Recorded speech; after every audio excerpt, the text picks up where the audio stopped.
السلام عليكم ورحمة الله وبركاته.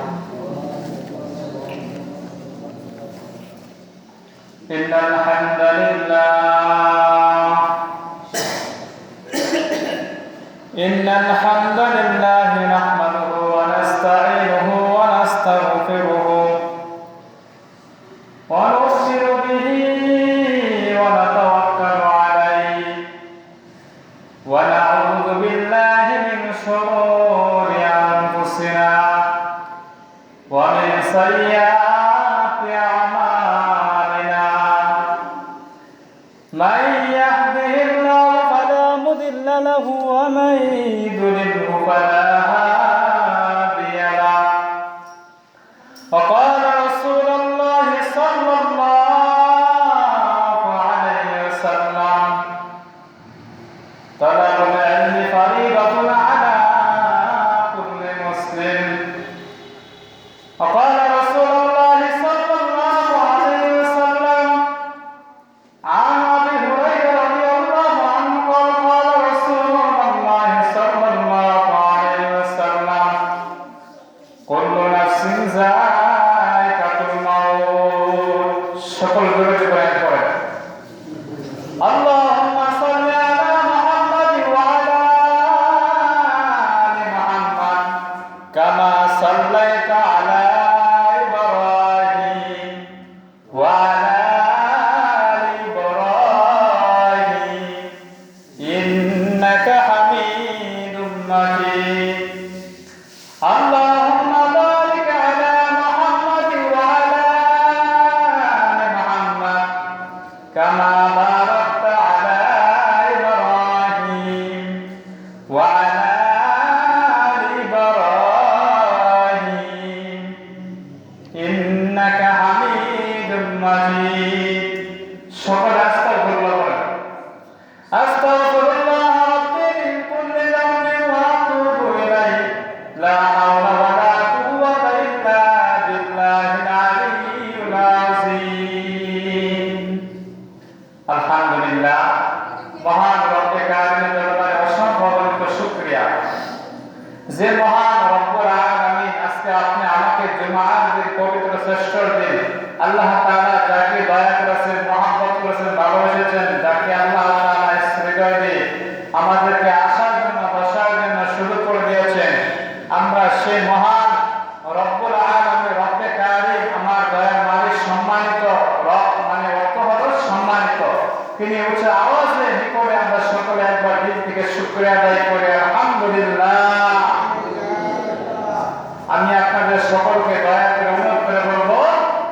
ওয়া নাযালাত আলাইহিমুস সাকিনা মানে ফেরেশতারা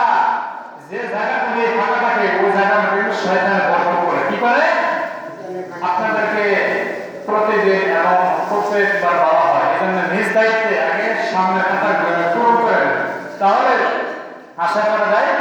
শয়তান ঢুকাইতে পারবে না যে জায়গায় পূরণ থাকবে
4 নাম্বারে নারী হলো তওবা করে,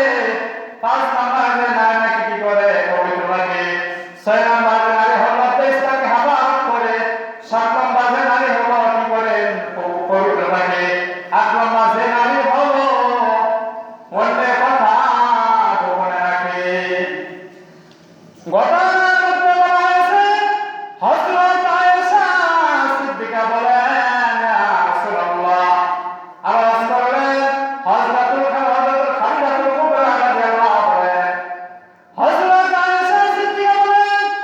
খাদিজাতুল কুবরা রাদিয়াল্লাহু বলেন,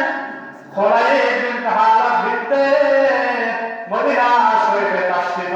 আনছেন। হযরত আয়েশা সিদ্দিকা বলেন, ইয়া রাসূলুল্লাহ, আমার খোঁজ খবর নিতেন, আমি যখন নাকি অসুস্থ হয়ে পড়তাম। হযরত আয়েশা সিদ্দিকা বলেন, ইয়া রাসূলুল্লাহ, আমার খোঁজ খবর নেওয়ার পর খুলাইব বিনতে নবী সাল্লাল্লাহু আলাইহি ওয়াসাল্লাম কি করতেন, তার বন্ধু নবী সাল্লাল্লাহু আলাইহি ওয়াসাল্লাম এবং তার কণ্ঠ শুনে বেহুশ হয়ে পড়ে যায়। সুবহানাল্লাহ বলেন। শুধু তাই নয়, হযরত আয়েশা সিদ্দিকা বলেন, আওয়াজ করলেন হযরত খাদিজা কুবরা, এইভাবে খুলাইব বিনতে রাদিয়াল্লাহু আনহা বিনতে খুলাইব রাদিয়াল্লাহু বলেন, এই কথা বলার পর মদিনা শরীফে তাশরিফ নিয়ে আসলেন। তাশরিফ নেওয়ার পর এইভাবে গল্প করা শুরু করলেন। হযরত খাদিজাতুল কুবরা রাদিয়াল্লাহু সাহাবী মহিলা,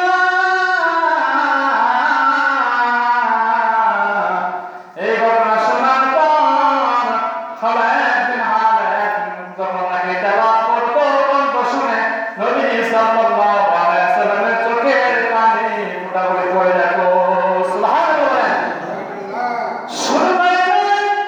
এই ঘটনাটা বোঝা যায় আরে ঘটনার মধ্যে আছে